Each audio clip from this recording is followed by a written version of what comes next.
আজ আমাদের এখানে আলোচনার জন্য আমার সঙ্গে উপস্থিত আছেন নদী রক্ষা কমিশনের সাবেক চেয়ারম্যান ডক্টর মঞ্জুর আহমেদ চৌধুরী। ডক্টর মঞ্জুর আহমেদ চৌধুরী, আপনাকে আমাদের এই অনুষ্ঠানে স্বাগত জানাচ্ছি। ধন্যবাদ। এটা আমাদের একটা নতুন চ্যানেল। এটা আমরা কেবল এখানে এই বিভিন্ন ধরনের সাক্ষাৎকার ধর্মী আলোচনাই করার চেষ্টা করব, বেশি দুই একটা ব্যতিক্রম বাদে। তো সেই অনুষ্ঠানমালার শুরুটা আমরা আপনাকে দিয়ে করছি। ধন্যবাদ, সৌভাগ্যবান। হ্যাঁ, অনেক ধন্যবাদ আপনাকে, আপনি সময় দেওয়ার কারণে। আমরা আলোচনায় বরং ঢুকে যাই। আজকে অনেকগুলো ঘটনা হয়েছে। একটা ঘটনা নিয়ে সকাল থেকেই, সকাল ঠিক না, দুপুর থেকে বেশ হইচই হচ্ছিল যে 21 তারিখে আপনার হোয়াইট হাউস যে প্রেসিডেন্ট, আমেরিকার প্রেসিডেন্ট ডোনাল্ড ট্রাম্প, উনি একটা মিটিং এ ছিলেন। আপনি সেখানে বিভিন্ন গভর্নরদের উদ্দেশ্যে উনি কিছু বক্তব্য দিচ্ছিলেন। সেখানে উনি কিভাবে ওনার ব্যয় সংকোচন করছেন, অপচয় রোধ করছেন, সেগুলো বলতে যে আমাদের বাংলাদেশ প্রসঙ্গটা একটু বলেছেন। এবং সেখানে উনি জানিয়েছেন যে আমাদের এখানে যে 29 মিলিয়ন ডলার উনি ওনাদের দিয়েছেন ইউএসআইডির মাধ্যমে, সেগুলো একটা ছোট ফার্মের মাধ্যমে দুজন ব্যক্তি কি করে পেয়েছেন, একটা চেকের মাধ্যমে ওনারা ধনী হয়ে গেছেন হঠাৎ করে। মূলত উনি বোঝানোর চেষ্টা করেছেন একটা বড় ধরনের অপচয় হয়েছে। তো এই বিষয়টা নিয়ে আমাদের এখানকার মিডিয়াতেও বেশ তোলপাড় হচ্ছে। আপনি এই বিষয়টা সম্পর্কে আপনার মূল্যায়নটা কি? এটা আসলে কিভাবে কি হয়েছে? এটা কি আসলেই ছোট একটা সংগঠনের পক্ষে এত টাকা নেওয়া সম্ভব? নিলে পর সেটা ওনারা কিভাবে ব্যয় করেছেন, আদৌ ব্যয় করেছেন কিনা, এই বিষয়গুলো নিয়ে আপনার মূল্যায়নটা কি?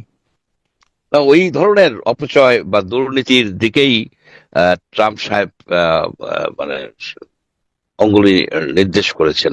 যে এখানে একটা কথা, যে এই টাকাটা ব্যাপক টাকা, আপনার 29 মিলিয়ন ডলার হচ্ছে বর্তমান এক্সচেঞ্জ রেটে কমপক্ষে 352 কোটি টাকা।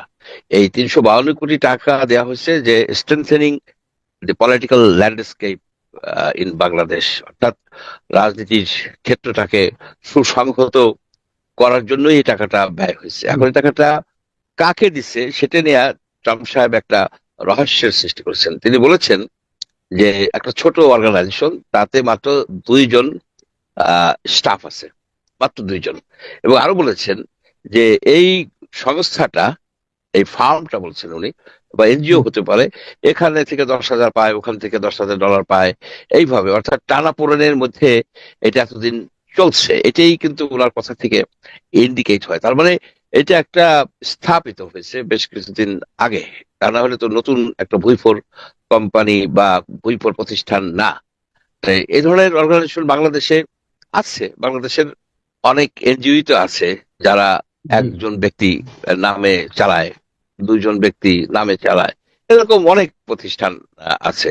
তবে দেখতে হবে সেই সব প্রতিষ্ঠান কি আপনার পলিটিক্যাল ইস্যু নিয়ে কাজ করে কিনা, তাদের সাথে কি আমেরিকান এমবেসি বলেন, স্টেট ডিপার্টমেন্ট বলেন, তাদের কি দহরম মহরম উঠা বসা আছে কিনা। যদি থাকে তারা সন্দেহের মধ্যে পড়বেন, স্পেশালি যারা 2 স্টাফ এনজিও, তারা, তাদের উপরে একটা সন্দেহের ছায়া ট্রাম্প সাহেব ফেলে দিয়েছেন। এটাই একটা ইয়ে। আমাদের দেশে কি এরকম আছে নাকি? আমাদের দেশে এরকম ছোট ছোট 2জন স্টাফ থেকে এনজিও আছে নাকি? 2জন, একজন স্টাফ দিয়ে এনজিও তো অ্যাকচুয়ালি বেসিক্যালি তারা একটা বোর্ডের মতো রাখে, সেইখানে তারা নাম কয়েকজন দিয়ে দেয় ওয়েবসাইটে, আর নিজেই চালায়। সাথে একজন হয়তো ক্লার্কের মতো কেউ থাকে বা না থাকে, এই এই করে, মাঝে মাঝে সেমিনার করে, এভাবেই তো চলে। এবং বিভিন্ন জায়গা থেকে এইভাবেই তো, আমেরিকা থেকে বলেন, ফ্রান্সের থেকে বলেন, জার্মানি থেকে বলেন, টাকা পায়। বিভিন্ন প্রতিষ্ঠান থেকে তারা টাকা টাকা পায়। এটাই তো বাস্তবতা, এটার বাইরে তো আর নাই। এখানে তো আপনার অনেকটা না, অস্বচ্ছ প্রক্রিয়া। তবে আরেকটা কথাও শোনা যাচ্ছে যে এনডিআই থেকে, ন্যাশনাল ডেমোক্রেটিক ইনস্টিটিউশন থেকে 2জন বেরিয়ে গিয়ে ওয়াশিংটন ডিসিতে একটা প্রতিষ্ঠান করছেন। সে ধরনের একটা প্রতিষ্ঠানে আমি যতদূর জানি, উইলিয়াম মাইলাম বলে একজন ছিলেন, অ্যাম্বাসেডর ছিলেন অনেক আগে এরশাদের। উনি এখনো বাংলাদেশ নিয়ে কাজ করেন। উনি ওই অর্গানাইজেশনের সাথে খুব সম্ভব জড়িত ছিলেন, আমার সঠিক মনে পড়ছে না। সেইটাও হতে পারে, সেখানেও হতে পারে যে এই টাকাটা সেখানেও কেউ কেউ বলছেন। কিন্তু আপনি বলছেন যে আমেরিকার কোন একটা ফার্ম আমাদেরকে দেখিয়ে এরকম একটা টাকা নিতে পারেন, যদি নিয়েও থাকেন তো সেই টাকার কিছু অংশ কি আমাদের এখানে আসবে না? আসলে কাদের মাধ্যমে, কোথায় এসেছে? আর ওই যে ইউএসআইডি তো এখানে দিবে। ইউএসএইড যদি দেয় এখানে দিবে, এখানে তাদের দেয়া উচিত, কিন্তু এগুলো সবই স্পেকুলেশন। আমি যে কথাটা বললাম যে উইলিয়াম মাইলাম যে অর্গানাইজেশনটা করছেন সেটাই জি। যে পাইছে এই কথা তো জোর দিয়ে বলা যাবে না। এখানে তো আরো অনেক আছে, অনেক আমেরিকান সরকারের প্রীতিভাজন কিছু কিছু এনজিও আছে, এনভায়রনমেন্ট নিয়ে কাজ করে, নদী নিয়ে কাজ করে, এক এক রুমের এক স্টাফের এনজিও এরকম আছে, তারাও পেতে পারেন। এভাবেই তো জি। পায়। আপনার তো বাংলাদেশে তো সব সম্ভবের দেশ। আর ট্রাম্প সাহেব তো ই করেছেন, কাগজ দেখে বলেছেন, অর্থাৎ ওনার ভুল হওয়ার সম্ভাবনা এখানে কম। ওইটা ঠিকই আছে। এখন ওয়েট করতে হবে কোথা থেকে বাইর হয় আচ্ছা, এখানে। কিন্তু আমাদের এখানে বাইর হওয়া খুব মুশকিল, এই কারণে মুশকিল, কেউ তো আপনি কোনো কি আশা করেন, আপনি কি ধারণা করেন অথবা আশা করেন যে আগামী 2-3 দিনের মধ্যে জানা যাবে আসলে কোন সংগঠনটা? আপনার কি মনে হয়? আহ এটা আমেরিকা থেকে লিক হয়ে গেলে বা ট্রাম্প নিজেই হয়তো বলে দিতে পারে, কেউ তাদের কাকে প্রশ্ন করে যে কোন অর্গানাইজেশন, হয়তো ট্রাম্প নিজেই আহ, বলে দিতে পারে। উনি তো জায়গায় জায়গায় নানাবিধ জটিলতা সৃষ্টি করে ফেলতেছে। এই সত্য মানে ফ্রুটিকা খায় আর কি বলা আর কি, যে আমেরিকা যে এখানে, উনি সেদিকে বললেন মোদী সাহেবের এসে যে আমরা ডিপ স্টেটের কোনো কাজ করি না। তাহলে এই $29 মিলিয়ন যে দিছে, এটা তো ডিপ স্টেটের কাজ। এটা তো বাংলাদেশের ভিতরের পলিটিক্স কে ইনফ্লুয়েন্স করার জন্যই উনি দিয়েছেন। তবে জি। বাংলাদেশের এখান থেকে বাইর করা মুশকিল। যেমন ধরুন যে আমাদের যারা অ্যাডভাইজাররা, তাদের আহ, তাদের যে আপনার সম্পদের হিসাব দেওয়ার কথা ছিল বহু আগে, জি। তিন দফা হুম। 3 দফা আপনার তারিখ ই করা হয়েছে। লাস্ট তারিখ গেছে কিন্তু আপনার 16 ষোলোই তারিখে। ফেব্রুয়ারি 16 হ্যাঁ, তারিখ হ্যাঁ, হ্যাঁ। আপনার প্রোগ্রামে আপনি বলেছেন, এবং আপনি বলেছেন 16 তারিখের পরে যদি তারা না দেয় এই হিসাব, তাহলে তাদেরকে আপনি চোর হিসেবেই ভাববেন। আমি মনে করি আমিও তাদেরকে চোর হিসেবেই ভাববো, যে তারা কিছু তার লুকাচ্ছে। না, এমনও তো হতে পারে তারা দিয়ে ফেলেছে গোপনে। গোপনে দিলে তাতে লাভ আছে কি? আপনার যদি গোপনে যদি দিয়ে থাকে, কারণ গোপনে দিবে কেন? তারা দিবে, দিছে আপনার 3 জনের নাকি দিচ্ছে গোপনে। গোপনে কেন? পাবলিকের ভয় পায় কেন তারা? তাই সেই জন্য এই উদাহরণটা আনলাম এই কারণে, যে জি। বাংলাদেশের কোনো প্রতিষ্ঠান, এনজিও বলেন আর সরকারি প্রতিষ্ঠান বলেন, এই যে যারা স্বচ্ছতার কথা বলে তোলপাড় করতে করতে এসে ক্ষমতায় আহ, অধিষ্ঠান হয়েছেন, তারা তাদের সম্পদের হিসাব দিবেন না। সম্পদের হিসাব না দিলে আমি আপনার সাথে 100% একমত, তাদেরকে আমি চোর হিসেবে মনে করতে থাকবো। আমার মনে করার তো আর স্বাধীনতা আছে, আমি সেটাই মনে করবো। এবং হয়তো এই যে বললাম, তাদেরকে উচিত আর দেরি না করে তাদের সম্পদের হিসাব দেয়া। তা না হলে তাদের উপরও একটা সন্দেহ যাবে তারাও টাকাটা পাইছে কিনা। কারণ কে কয়েকজন এনজিও আছে তো এর মধ্যে, এখানে তো যারা আচ্ছা, আছে আচ্ছা, বুঝতে সরকারে, পেরেছি। হুম। বেশ কিছু এনজিও আছে, আচ্ছা, এবং আপনি তো তারা কিছুদিন দুই হলো। দুই দুই ইসের দুই স্টাফের এনজিও কিন্তু আসছে। সুতরাং তাই না? তাদের, আচ্ছা, আচ্ছা। হ্যাঁ, দুই স্টাফের এনজিও হ্যাঁ। আছে, কমপক্ষে দুইটা আছে। আচ্ছা, আমি একটু অন্য প্রসঙ্গে যাচ্ছি। সেটা হলো যে এই যে একটা আপনার সংস্কারের যে রিপোর্ট, 6টা রিপোর্ট অলরেডি দেওয়া হয়েছে, এবং এটার উপর ভিত্তি করে জাতীয় ঐক্য কমিশন একটা গঠন করা হয়েছে। এই ঐক্য কমিশনে সবগুলো পলিটিক্যাল পার্টিকে আমন্ত্রণ জানানো হবে এবং তারা একত্রিত হবে, এবং তাদেরকে অলরেডি সংস্কারের রিপোর্টগুলি দেওয়া হয়েছে, সেগুলি মিলিয়ে তাদের কি প্রস্তাব অমুক তমুক এইগুলি নিয়ে করা হবে। কিন্তু এর মধ্যে আবার দেখলাম আজকে বিএনপির ভারপ্রাপ্ত চেয়ারম্যান তারেক রহমান বলেছেন যে বিএনপির 31 দফা রাষ্ট্র কাঠামো মেরামতের যে রূপরেখা ঘোষণা করা হয়েছে, তার মধ্যেই নাকি জনগণের মুক্তি নিহিত নিহিত আছে। তো ছিঁড়ে যদি থাকে, এবং উনি এটাও বলেছেন যে এখন অনেকেই রাষ্ট্র মেরামতের কথা বলছে, কিন্তু বিএনপি গত 2.5 বছর আগেই সেই কথা জাতির সামনে তুলে ধরেছিল। তাহলে এখন এই কথাটা শোনার পর আপনার কি মনে হয় যে সরকারের উদ্যোগে যে সংস্কার কমিশনের যে রিপোর্টগুলি পাওয়া গেছে, সেই রিপোর্টগুলি নিয়ে জাতীয় ঐক্যমত্য গঠন করা খুব সহজ হবে? অসম্ভব। অসম্ভব কেন?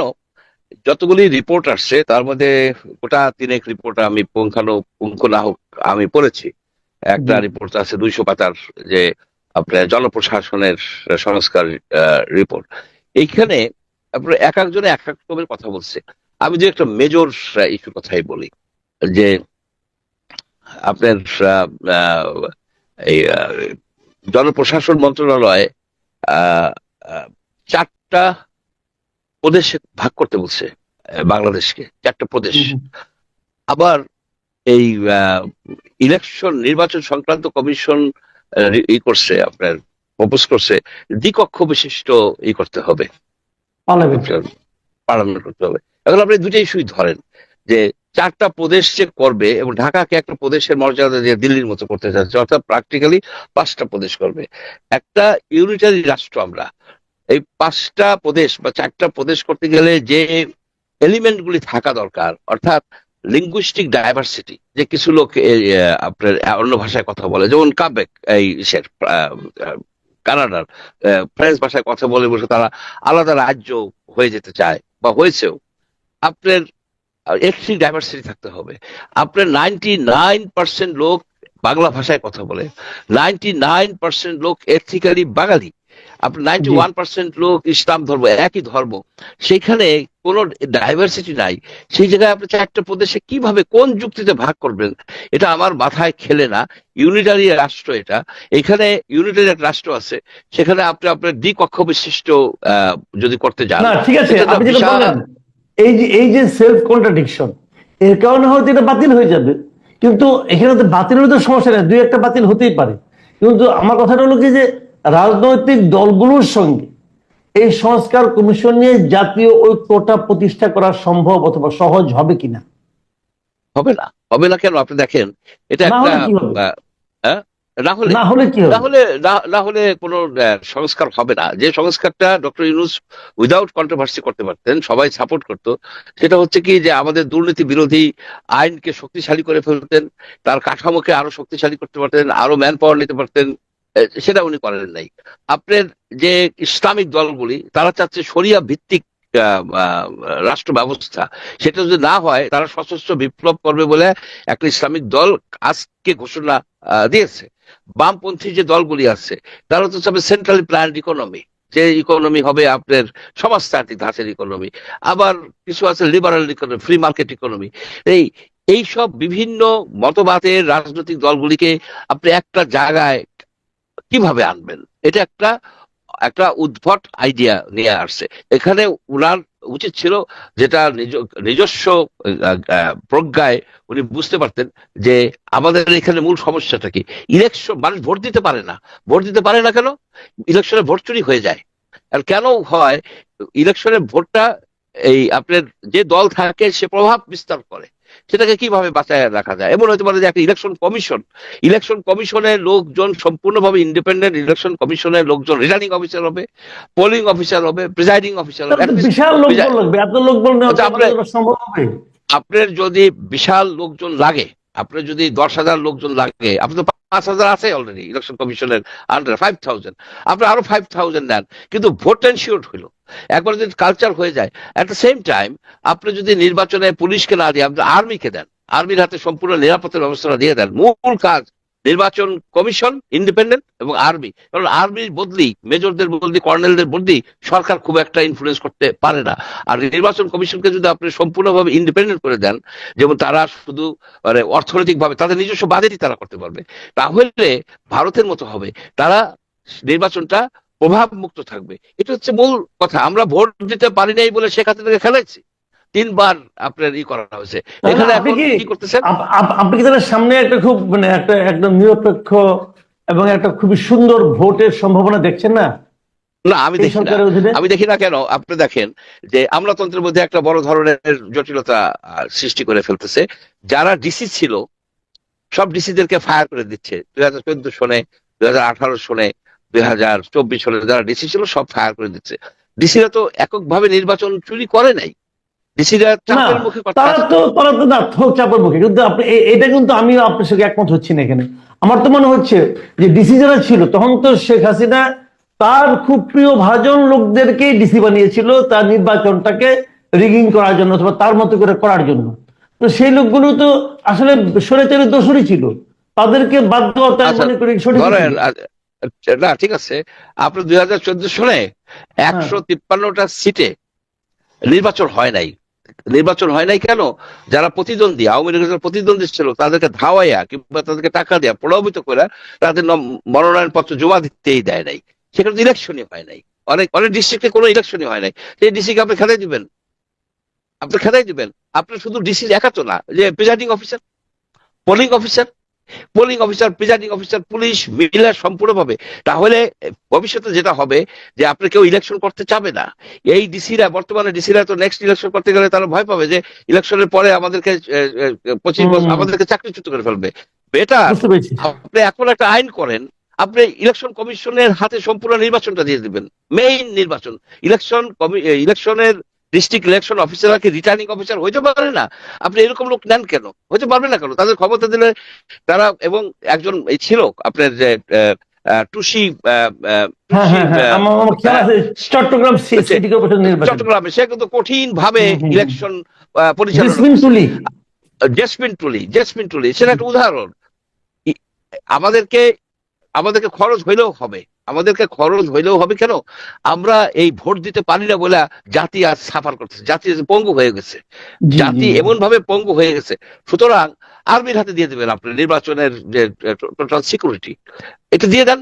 আর্মির তো আপনার মেজর, কর্নেল, লেফটেন্যান্টদেরকে সরকার বদল করতে পারে না, বদলি করতে পারে না, এবং তারা জি। ইন্ডিপেন্ডেন্স নিয়ে চলে।